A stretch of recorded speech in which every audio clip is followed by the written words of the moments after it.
Almost everything you believe is based on an argument from authority. Light bulbs, for example, are a fairly unsophisticated and omnipresent part of our lives.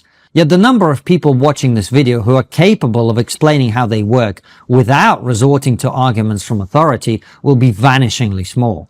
I'm not just talking about the fact that most people couldn't explain how electricity works.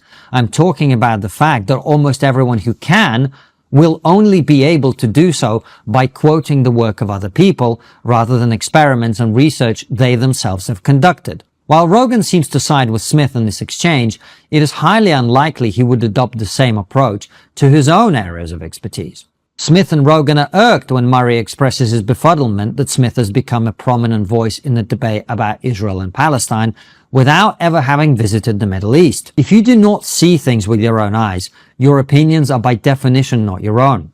They are an agglomeration of opinions and facts you have gathered from other sources whose veracity you cannot properly evaluate.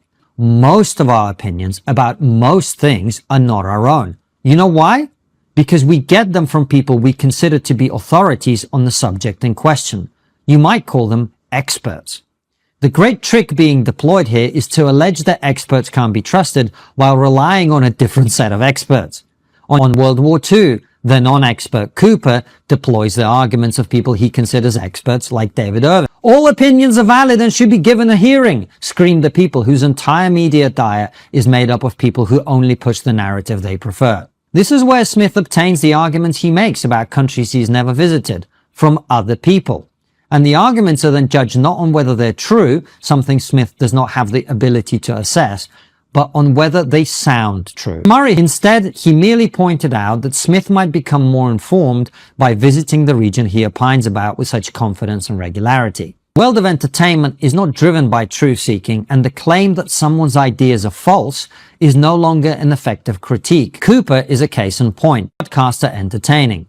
In a world where culture, politics, history, and pretty much everything else is a form of entertainment, entertaining ideas that are wrong appeal more than boring ideas that are true. Cooper's ideas about the past are popular because they serve a specific political purpose right here in the present.